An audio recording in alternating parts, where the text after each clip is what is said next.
Students, इस lecture में हम पढ़ेंगे Newton's second law of motion.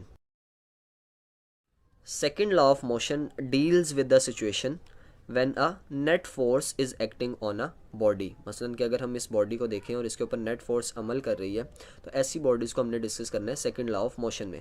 First law of motion में हमने उन बॉडीज़ को डिस्कस किया था जिनके ऊपर कोई भी नेट फोर्स अमल ना कर रही हो, लेकिन सेकंड लॉ ऑफ मोशन में हमने उन बॉडीज़ को डिस्कस करना है जिनके ऊपर कोई ना कोई फोर्स अमल कर रही हो। सेकेंड लॉ ऑफ मोशन की स्टेटमेंट के मुताबिक when a net force acts on a body it produces acceleration in the direction of force. जब भी किसी बॉडी के ऊपर फोर्स एक्ट करेगी तो उस फोर्स की वजह से बॉडी के अंदर एक्सेलरेशन पैदा होगा, जिसकी डायरेक्शन वही होगी जो कि उस नेट फोर्स की है। अब एक्सेलरेशन के बारे में आगे बयान किया गया है कि the magnitude of this acceleration is directly proportional to the force and inversely proportional to the mass of the body.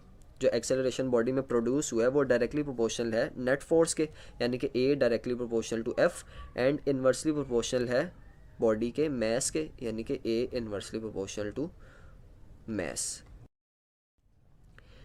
इन्हीं दोनों पॉइंट्स को अगर हम एग्जांपल्स के ज़रिए देखना चाहें, सो फर्स्ट पॉइंट की यानी कि ए और एफ़ के रिलेशन को अगर हम एग्जांपल के ज़रिए देखना चाहें, तो यहाँ पे हम दो ऐसी ऑब्जेक्ट्स को लेते हैं जिनके मैसेज सेम है, लेकिन उनके ऊपर जो फोर्सेस अप्लाई किए हैं वो डिफरेंट है। एक के ऊपर कम फोर्स अप्लाई किया है और दूसरी के ऊपर ज़्यादा फोर्स अप्लाई किया है। तो जिस मैस के ऊपर हमने कम फोर्स अप्लाई किया है उसके अंदर एक्सेलरेशन भी कम पैदा होगा, और जिस मैस के ऊपर हमने लार्ज फोर्स अप्लाई किया तो उसके नतीजे में जो एक्सेलरेशन प्रोड्यूस होगा वो भी ज़्यादा होगा। So small force small acceleration और लार्ज फोर्स तो लार्ज एक्सेलरेशन, यानी कि A directly proportional to F. और सो अगर हम इस सेकंड पॉइंट को देखें, यानी कि acceleration is inversely proportional to mass, तो इसकी एग्जांपल हम ऐसे ले सकते हैं कि दो बॉडीज़ जिनके मैसेस डिफरेंट हैं, एक का मैस कम और दूसरी का मैस ज़्यादा, उन पे अगर हम सेम फोर्स अप्लाई करें तो जिस बॉडी का मैस कम है, यानी कि जो हल्की बॉडी है, उसके अंदर एक्सेलरेशन प्रोड्यूस होगा ज़्यादा, और जो भारी बॉडी है उसके अंदर एक्सेलरेशन प्रोड्यूस होगा कम। सो स्मॉल मैस होगा तो लार्ज एक्सेलरेशन प्रोड्यूस होगा, और अगर मैस लार्ज है तो उसके अंदर एक्सेलरेशन कम पैदा होगा। जितनी भारी बॉडी होगी उतना ही एक्सेलरेशन कम होगा। So acceleration is inversely proportional to mess.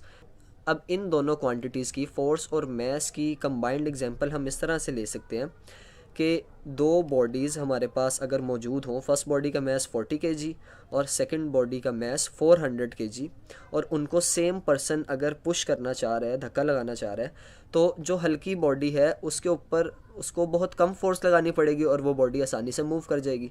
लेकिन जो भारी ऑब्जेक्ट है उसके ऊपर उसे फोर्स भी ज़्यादा लगानी पड़ेगी, और जो एक्सेलरेशन प्रोड्यूस होगा वो भी उस भारी बॉडी में कम होगा। सो इन्हीं दोनों पॉइंट्स को हम कंबाइन करके लिख देते हैं कि A directly proportional to F divided by M, या इसी को रीअरेंज करके लिखना चाहें तो F directly proportional to mass into acceleration. अब इस एक्सप्रेशन को अगर हम एक इक्वेशन में कन्वर्ट करना चाहते हैं, यानी कि हम चाहते हैं कि इसमें इक्वल का साइन आ जाए, तो हमें प्रोपोर्शनैलिटी के साइन को ख़त्म करना पड़ेगा, जिसके लिए हमें एक कांस्टेंट ऐड करना पड़ेगा। यहाँ पे प्रोपोर्शनैलिटी कांस्टेंट है K। सो K इक्वेशन में पुट करने के बाद हमारे पास जो इक्वेशन आएगी वो होगी F इज़ इक्वल टू के एम ए, और सिस्टम इंटरनेशनल के मुताबिक K की वैल्यू है 1। सो अगर हम K की वैल्यू इस इक्वेशन में पुट कर देते हैं तो जो फाइनल इक्वेशन हासिल होगी वो होगी F is equal to mass into acceleration. अब ये इक्वेशन एक्सप्रेस करती है सेकंड लॉ ऑफ मोशन को, जो कि हमें फोर्स की वैल्यू बताती है, and force is equal to mass multiplied by acceleration. अगर हम फोर्स के यूनिट की बात करें तो सिस्टम इंटरनेशनल के मुताबिक unit of force is Newton. अभी पीछे हमने फार्मूला पढ़ा है F is equal to M A. इसी फार्मूले में अगर हम इन तीनों क्वांटिटीज़ की वैल्यूज़ लगाएं, F की जगह 1 न्यूटन, मैस की जगह 1 किलोग्राम और एक्सेलरेशन की जगह 1 मीटर पर सेकंड स्क्वायर, तो 1 न्यूटन हमारे पास हासिल होगा 1 किलोग्राम मीटर पर सेकंड स्क्वायर। अब इस इक्वेशन की बेस पे हम न्यूटन की डेफिनेशन कर सकते हैं। उसके लिए हम एक एग्जांपल देखते हैं कि अगर हमारे पास एक मैस है जिसकी वैल्यू है 1 किलोग्राम, और उसके ऊपर हम कोई फोर्स अप्लाई करते हैं जिसकी वजह से उस बॉडी में एक्सेलरेशन प्रोड्यूस होता है 1 मीटर पर सेकंड स्क्वायर का, तो हम कहेंगे कि जो फोर्स अप्लाई हुई थी वो है 1 न्यूटन। इसी को अगर हम डेफिनेशन बना के लिखना चाहें तो डेफिनेशन ऐसे होगी कि 1 newton is a force that produces an acceleration of 1 metre per second square in a body of mass 1 kg, यानी कि 1 न्यूटन वो फोर्स है जो 1 किलोग्राम के जिस्म में 1 मीटर पर सेकेंड स्क्वायर का एक्सेलरेशन पैदा करेगी। इसी तरह अगर मैस 1 kg है लेकिन फोर्स लगाने से जो एक्सेलरेशन प्रोड्यूस है वो 2 मीटर पर सेकेंड स्क्वायर का हो गया, तो हम कहेंगे फोर्स 2 न्यूटन है। सो इस तरह से हम न्यूटन की डेफिनेशन कर सकते हैं। होपफुली आपको वीडियो पसंद आई होगी। अगर आपको वीडियो पसंद आई है तो इस वीडियो को लाइक करें, चैनल को सब्सक्राइब कर दें ताकि आगे आने वाले लेक्चर्स भी आपको टाइम पे मिलते रहें, और इसको अपने दोस्तों के साथ शेयर करें। मिलते हैं आपसे अगले वीडियो में, तब तक के लिए अल्लाह हाफ़िज़।